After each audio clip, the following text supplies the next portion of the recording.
Every once in a while, there are weeks that feel like months, but it's even more rare for those weeks to have a national holiday in the middle of it. Right smack dab in the middle. You love to see it. So here we are, yet again, about to go on vacation in the middle of a news cycle that could look very, very different by the time our next video goes up next week. Yeah, to be fair, it's just like 3 or 4 days, but who knows what could happen? But the day feels like a week, and the week feels like a month. And the month, that's right, buddy, feels like a year. But before we get into the, the latest on what we are calling the Biden question, which probably won't be the latest by the time this episode actually goes up, let's direct our attention elsewhere at a minor supporting character in this election drama. Oh, God. Robert F. Kennedy Jr., the brainworms guy. Brainworm, singular. Just the one. Who, despite all of the chaos and disarray in the Democratic Party following Joe Biden's disastrous debate performance last week, still managed to find a new way to make himself utterly repellent to voters. And this is testament to how insane the news cycle has been in the past 48 hours. By the way, we got this thing. I forgot about this already. And it was so shocking. I screenshotted the headline and was just like, I can't believe this is a real headline. And that it's not the biggest story on earth. So prepare yourself. Basically, RFK Jr. Ate a dog. Allegedly. But dog bone experts are pretty I'm clear on begging this. our nation's politicians to stop killing dogs. Not only killing and allegedly eating them, but posing with the corpse. Yeah. At the very least, at some point, he posed for a photo holding a barbecued dog carcass with his mouth wide open, miming like he was going to take a big old bite out of it. Obviously, this is unhinged behavior. This is antisocial. It's just weird. It's not the thing you do when you want to be president or, I don't know. I mean, we maintain the friendships with the people you already know. We had a very light touch approach to even President Joe Biden referring to alley cats as a derogatory term. And then RFK Jr. kicks the door down and says, hold on, I've eaten a dog before. The American people like dogs and cats. It's the one thing they can be. And these weirdos can't even get that right. Yeah. Yeah, we do. I kind of have to show you this for the full effect. So just heads up, we're about to show RFK Jr. with a what appears to be a barbecued dog. I mean, it's not the worst, most graphic thing in the world. I mean, it could be mistaken for a lot of barbecued animals. PETA would tie that together pretty well. Well, if you wouldn't eat this, then why would you eat this? But okay, just skip like 15 seconds ahead if you don't want to see this. Yeah, I totally understand. The option is for you. All right, here you go. And yes, that's RFK with the dead dog, allegedly about to take a big old bite out of it. All right, get that off the screen. Yeah, I've seen enough. I'd be happy if you just censored it and left a link somewhere, but no. If you think it's necessary, then this episode is sponsored, so we can show the dead dog. Actually, if you can believe it, that's not even the worst thing to come out of a very long Vanity Fair article this week about RFK Jr. It somehow it's all bad, and the dead dog, not even the worst thing, not even by a long shot, really. The man has led a long, busy life, and he's no church boy. No, definitely not a church boy.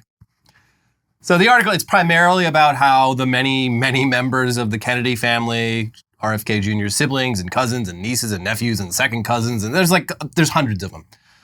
They almost unanimously do not like that he's running for president, which is not really news, but it's mainly just been lots of Kennedys very publicly signaling their unwavering support for Joe Biden and all that implies about their lack of support for their family member. Yeah. But behind the scenes, it's apparently, the feeling is a lot stronger, but the Kennedys, they circle the wagons, so we're just hearing... Cheryl, where are you? I mean, this has lowered my opinion of Cheryl in a lot of ways. Yeah, a lot. But yeah, the Kennedys, they don't want him running for president. They don't want him being president. They don't really trust him. And he's tarnishing the family legacy. He's really putting it in the ground. He is dragging himself through the mud for no reason. Yeah, that's the biggest thing. It's just like... He's not going to win. You're not going to win. If anything, you're going to split the vote in ways that I'm not even sure. You're going to fight a lot of skeletons. Yeah. So there's a lot more in this article than that. It's a pretty exhaustive description of his years as a serious drug addict, for starters. But here's the part about eating dog. Last year, Robert Kennedy Jr. texted a photograph to a friend. In the photo, RFK Jr. was posing alongside an unidentified woman with the barbecued remains of what he suggested to the friend was a dog. Kennedy told the person, who was traveling to Asia, that he might enjoy a restaurant in Korea that served dog on the menu, suggesting Kennedy had sampled dog. The photo was taken in 2010, according to the digital file's metadata, the same year he was diagnosed with a dead tapeworm in his brain. The picture's intent seems to have been comedic. Kennedy and his companion are pantomiming, but for the recipient, it was disturbing evidence of Kennedy's poor judgment and thoughtlessness, simultaneously mocking Korean culture, reveling in animal cruelty, and needlessly risking his reputation and that of his family. Though he has not responded to Vanity Fair after the story was published, Kennedy said publicly that the picture is of a goat in Patagonia, contrary to what he texted his friend. He has also deployed a goat, G-O-A-T, meme. The friend says that Kennedy sent me the picture with a recommendation to visit the best dog restaurant in Seoul, so he was certainly representing that this was a dog and not a goat. In any case, it's grotesque. Yeah, his response was, you are what you eat, and that makes me the goat, because that was a goat I was eating, not a dog, even though I repeatedly texted my friend saying, you gotta try the dog. Yeah, no, I hate this. I already hated this guy. Yeah. So this is just one anecdote in a very long and detailed article, which you can find in the links down in the description if you need. It's very bleak too. It's not a fun read. No. So in the midst of all the other fucking bullshit, if you don't feel like reading even more bullshit, I hear you. But in addition to the stuff about drug addiction, they also cover his anti-vax crusade, as well as his sex addiction. And the sex addict stuff is where the part that's even worse than the dead dog stuff comes in. Basically, a woman who was hired as a babysitter for RFK's kids when she was 23 and RFK was 45 has some allegations, and they're gross. From the article, weeks later, she discovered Kennedy standing in her bedroom. She saw that her diary, which chronicled her daily activities and detailed her romantic life with a boyfriend, was open next to her bed. And she was shocked when a shirtless Kennedy, then 45, asked her to rub lotion on his back. I thought, isn't Mary home, she recalls? Doesn't she do this for you? She did it reluctantly and quickly. It was totally inappropriate, she says, adding that she stopped recording these experiences in her journal, fearing Kennedy would read them. A few months later, Cooney says, she was rifling through the kitchen pantry for lunch after a yoga class, still in her sports bra and leggings, when Kennedy came up behind her, blocked her inside the room, and began groping her, putting his hands on her hips and sliding them up along her ribcage and breasts. My back was to the door of the pantry, and he came up behind me, she says, describing the alleged sexual assault. I was frozen, shocked. So yikes. But also, if you know anything about this guy, not really surprising. RFK Jr. had so many extramarital affairs that it literally drove his second wife to suicide. And he kept a log of it all in a fucking journal that ended up leaking at one point. And I'm also going to get a picture of me with this dead dog for good measure. Yeah. And put it right there in the journal. Yeah. So I also, this Cooney woman, the babysitter, she shared her old diary from the time with her writing about it. Her mom corroborated it.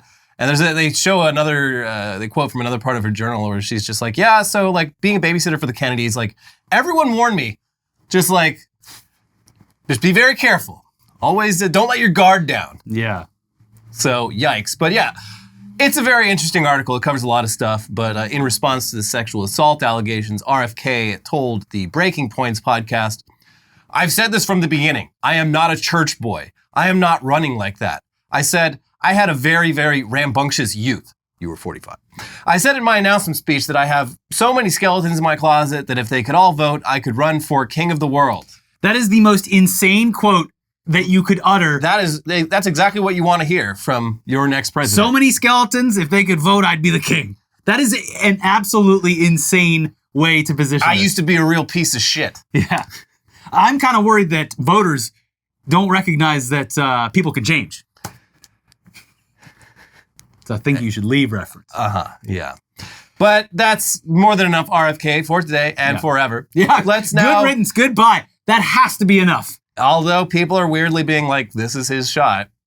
But even that, if he had anything even approaching a real shot, you'd be hearing about it. It's just weirdos being like, well, now that Biden's too old to be president, it's RFK time. What do you mean we barely moved the needle?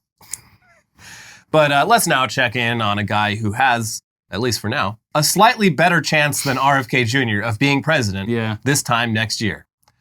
But before we talk about Joe Biden, though, we do got to let you know this episode is thankfully sponsored by Factor. Yeah, thank you for sponsoring the show. Warmer, sunnier days are calling. Fuel up for them with Factor's no prep, no mess meals. Meet your wellness goals in time for summer thanks to the menu of chef-crafted meals with options like Calorie Smart, Protein Plus, and Keto. Factor's fresh, never frozen meals are dietitian approved and ready to eat in just 2 minutes, so no matter how busy you are, you'll always have time to enjoy nutritious, great tasting meals. Make today the day you kickstart a new healthy routine. What are you waiting for? With 35 meals and more than 60 add-ons to choose from every week, you'll always have new flavors to explore. Crush your wellness goals this summer with dietitian-approved meals and ingredients that you can trust. Make your day delicious. From breakfast to dessert, stay fueled with easy, nutritious options. Treat yourself to restaurant-quality meals that feature premium ingredients like filet mignon, shrimp, and blackened salmon. Keep kitchen time to a minimum. Factor meals are ready in 2 minutes. No shopping, prepping, cooking, or cleaning up. I had gumbo the other day. Oh. Delicious. Oh, hell yeah. Enjoy effortless support for your lifestyle. You can choose from 6 menu preferences to help you manage calories, maximize protein intake, avoid meat, or simply eat well balanced. Head to factormeals.com/weeklyweirdfifty and use our code weeklyweirdfifty to get 50% off your first box plus 20% off your next month. That is code weeklyweirdfifty at factormeals.com/weeklyweirdfifty to get 50% off your first box plus 20% off your next month while your subscription is active. Okay, now it's time to check in on old Joe. Are we checking pulse or vibes or polls? Oh, we're just going to check everything. Yeah. So, yeah, if you've been completely under a rock. Bless your soul. First of all, I'm jealous. Yeah.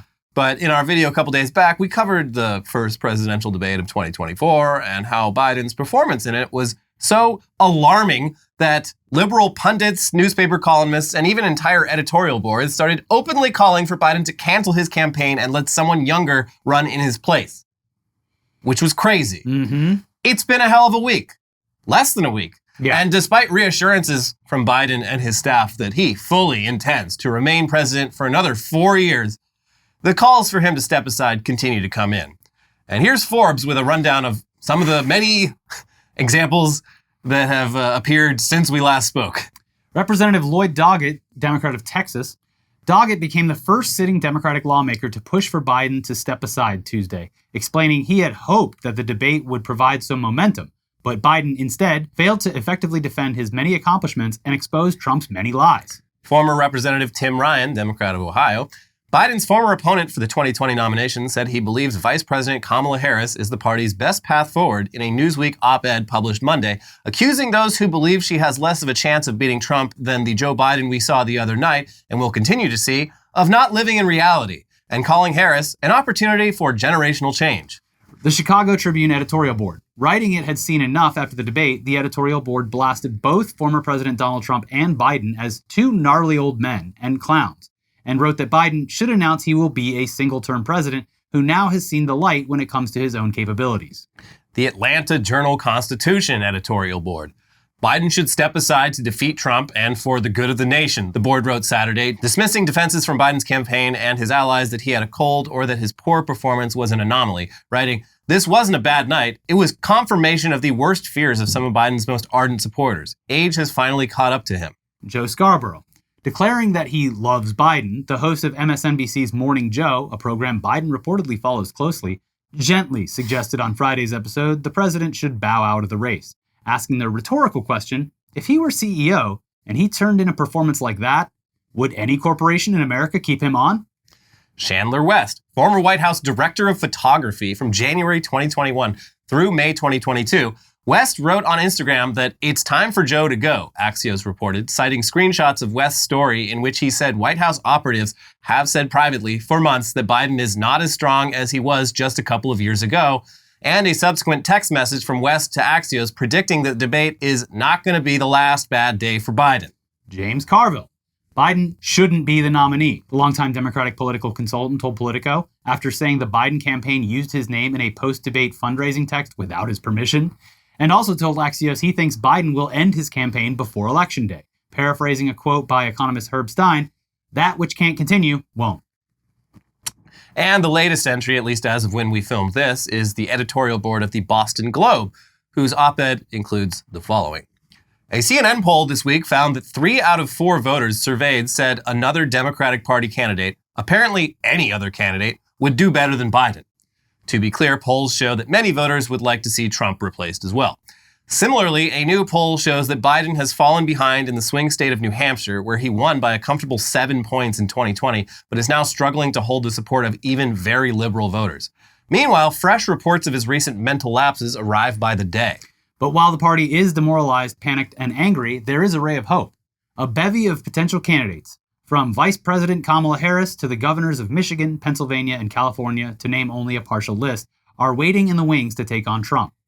All that they need is for Biden to graciously bow out of the race and free his delegates to cast their votes for someone else at the Democratic National Convention.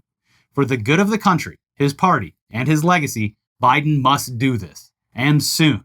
That announcement would kick off a 6-week race for delegates in advance of the convention, which begins in Chicago on August 19th. In advance, the candidates could crisscross the country to meet state delegations, raise money, give speeches and interviews, and introduce themselves to key interest groups. Sure, it might be chaotic, but it would also be damn exciting. And the Democratic Party needs something beyond fear of Trump to energize its troops. So yeah, this Boston Globe op-ed, it actually manages to do something that the other ones we've seen so far that came out like right after the debate didn't do. Yeah. It focuses less on praising Biden and, you know, we love you, just we want what's best. It does less of that, and it focuses more on just how switching horses this late in the game is not only doable, but also has a good chance of actually improving the party's chances of defeating Trump. Yeah. And the polling backs that up. There's that CNN poll that they cited in the op-ed where 75% of voters said that the Democrats would have a better chance of winning with literally anyone else. And a Data for Progress poll showed that if you swap out Biden for any of the other names being floated, they're all sitting at around 3 points behind Trump, just like Biden.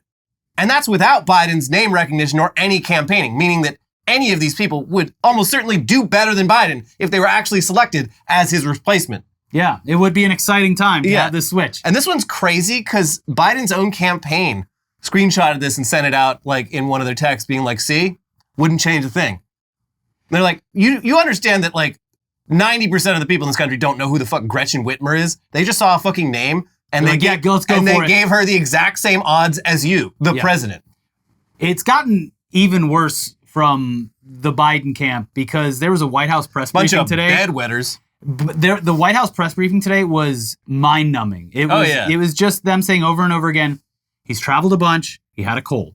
He's traveled a bunch, he had a cold. And reporters, as they should, are saying that travel was 2 weeks before the debate. Yeah. And if he had a cold, why did he go to Waffle House immediately after and then fly to North Carolina and do a thing? Like, and she's like, I'm giving you the information. He crossed multiple time zones. And then he had a cold. That woman sold her soul. It is. Every time I see apparently her. Apparently there's been there's like a power struggle where they're trying to get her out because like. People asked her last year to graciously. She's bad at her job. Like at least, I mean, say everyone who takes on that job is a fucking ghoul. Yeah. But like Jen Psaki at the very least, like you didn't feel just this absolute contempt from her towards anyone asking any question. Yeah, I don't know. It was a bad press briefing on top of a bad week, on top of a guy who apparently refuses to step down, and of all people to consult, has brought his son into the White House. Yeah, that's another little side angle is Hunter Biden's like, no, Dad, you can't drop out. Please, I wonder don't why. Drop out. Yeah.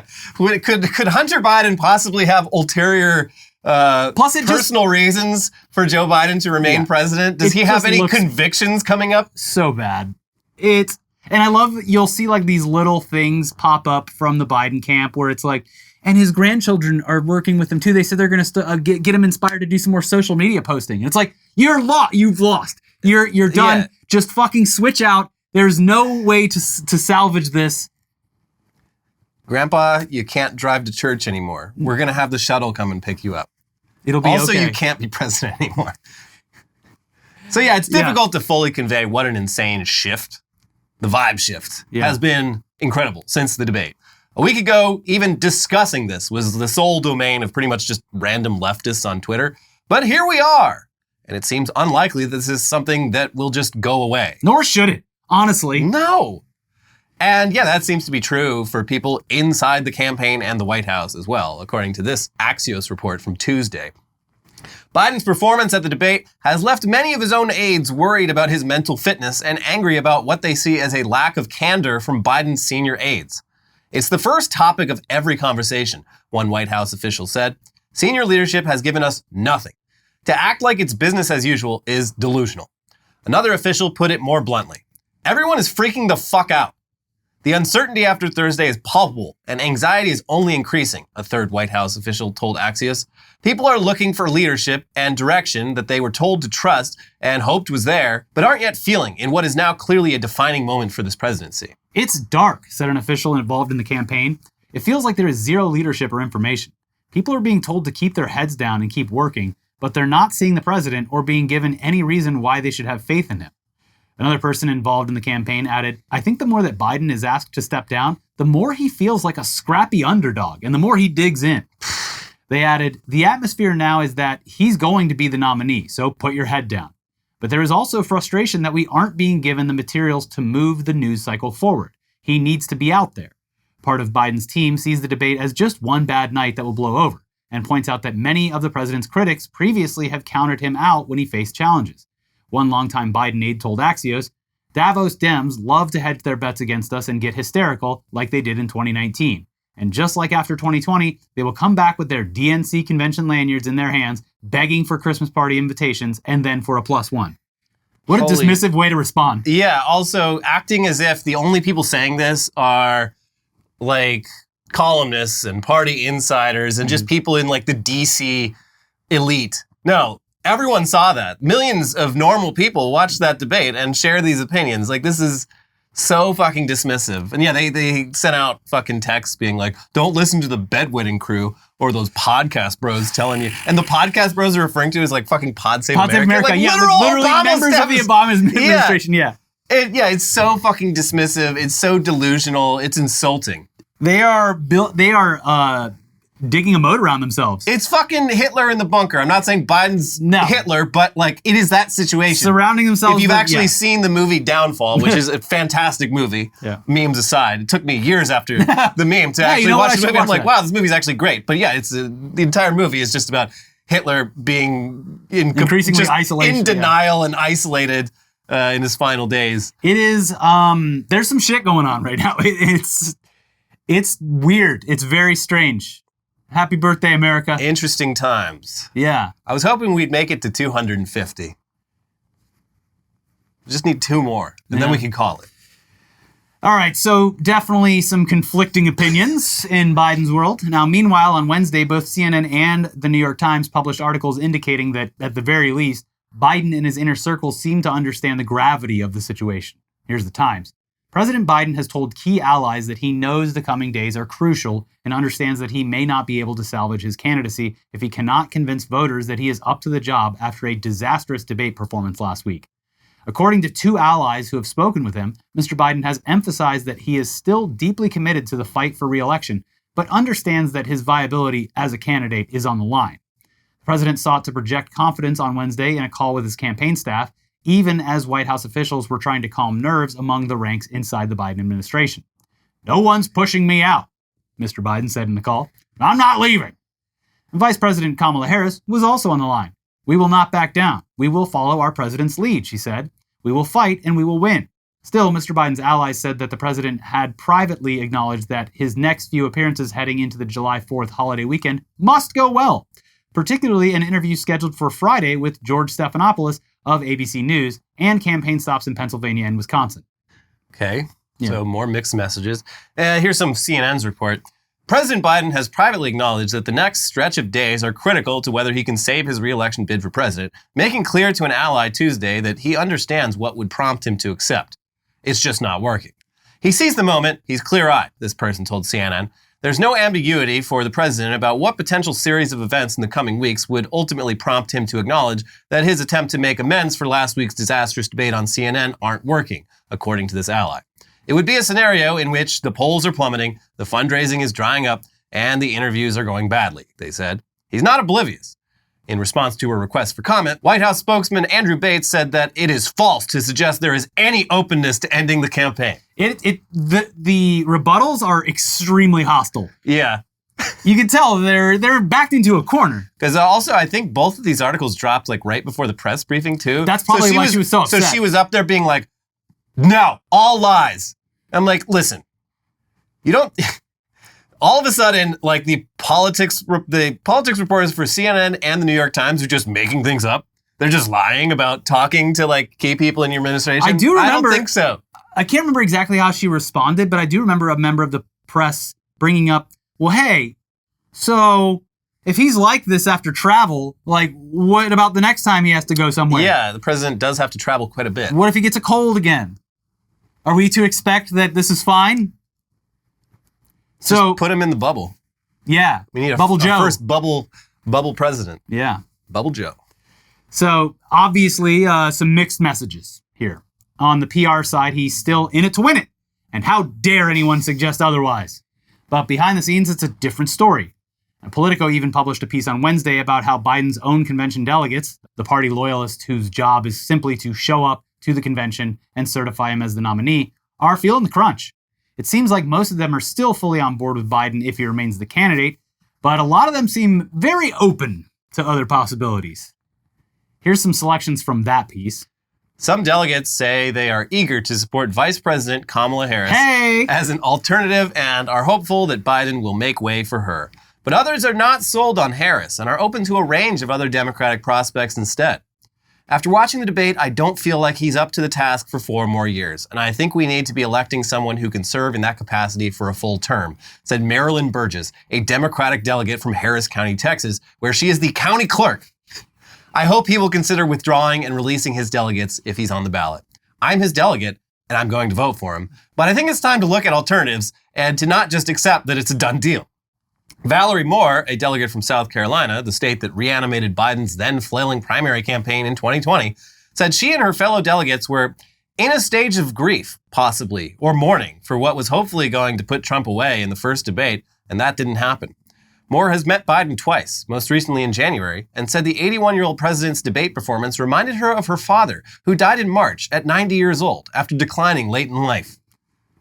These people love Joe Biden. They love him. They just want to see him happy for the rest of his days. Do you know how much of a fucking shill, how much of a brown noser you have to be to become a delegate for the party convention? Yeah. And this is what they're saying. Continues, a delegate from Texas granted anonymity to speak freely said, I don't know if I could, in good conscience, support him. And another South Carolina delegate, granted anonymity to speak freely, lamented the complexities of being a pledged delegate to Biden. I'm very quickly reaching a point that I hope his name is not on the ballot to free up that restraint, the person said. The delegate was practically rooting for an open convention. I think it would be fantastic for the party. I mean, think about it. People would watch it. It would get the ratings. It has the drama that people would pay attention to. And if multiple candidates were seeking our nomination, you would have wall-to-wall, week-long, primetime coverage of all of our best rising stars, delivering the party message that, frankly, Joe Biden couldn't against Donald Trump. Some delegates are already looking for an exit. A California delegate, granted anonymity to discuss their inclination freely, predicted Trump would win in November. The delegate said of Biden, I'm hoping he steps aside and plays a grand role at the convention, but not as being president. This is like so many levels further down the cope hole. Like, yeah. where you're coming up with their ideas for them. Like, maybe they'll pick up on one of the things I'm saying. Yeah. Like, wouldn't it be great if, all the stars were out? We have this amazing party with so many fresh young faces that are out there doing great work, and they're hiding in different administration roles, and they don't get enough screen time. Wouldn't it be great if we push them out there? I think that's a pretty good idea. You basically take a primary season that lasts an entire fucking year usually. Smash it. You just cram it into like Royal a Rumble. couple weeks. Yeah, exactly. It would be exciting. Yeah. It would. And then covered. Bernie Sanders shows up with money in the bank.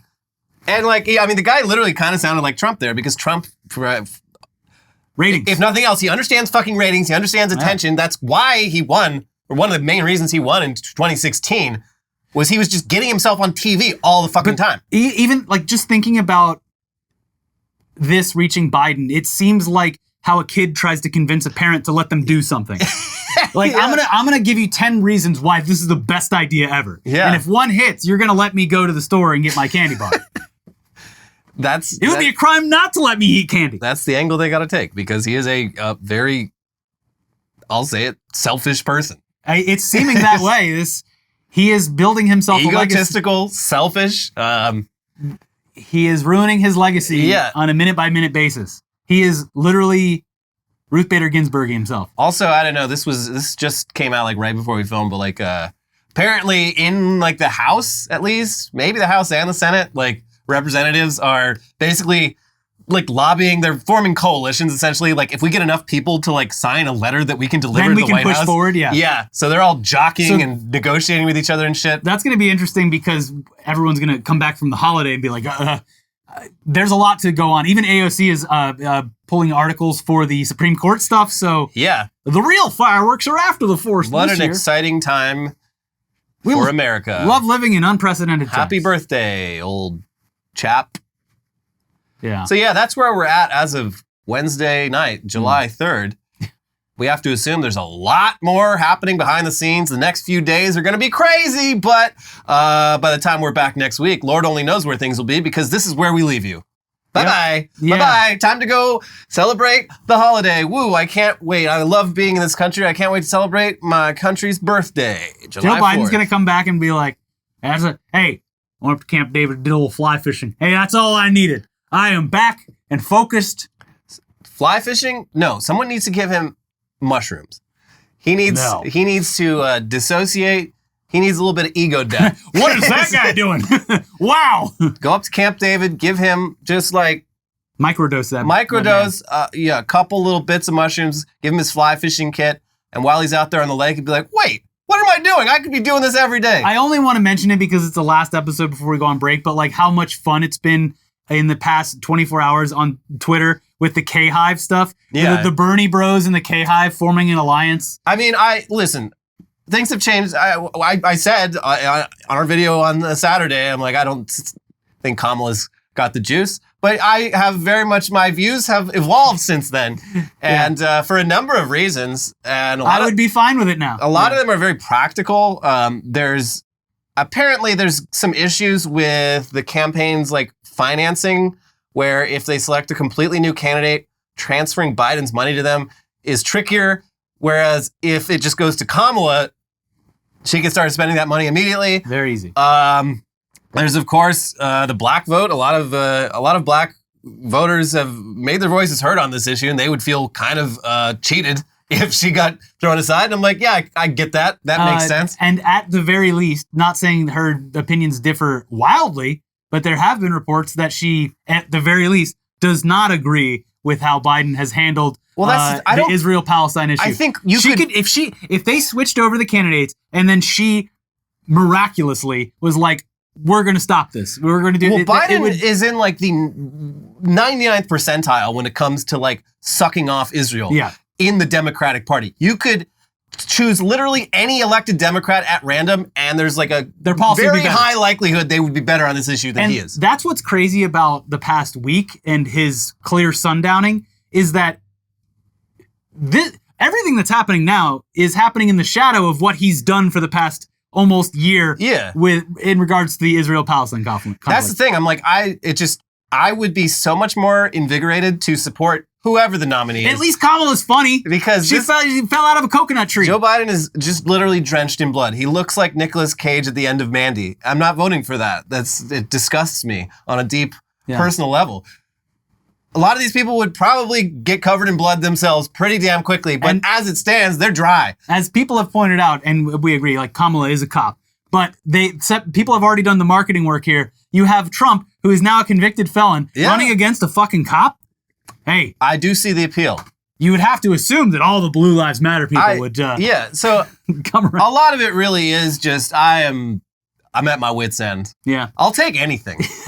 Please. They have worn me down. Speaking of taking anything, celebrate the birth of America by clicking the join button if you want. That'd be great. What a great present for the birth of... Celebrate America's birthday by making a donation in your name to our YouTube channel. Thank you so much. Click the like button. We really appreciate it. Have touch grass. Have a great 4th of July weekend. Do some barbecuing. Make sure what you're eating is acceptable.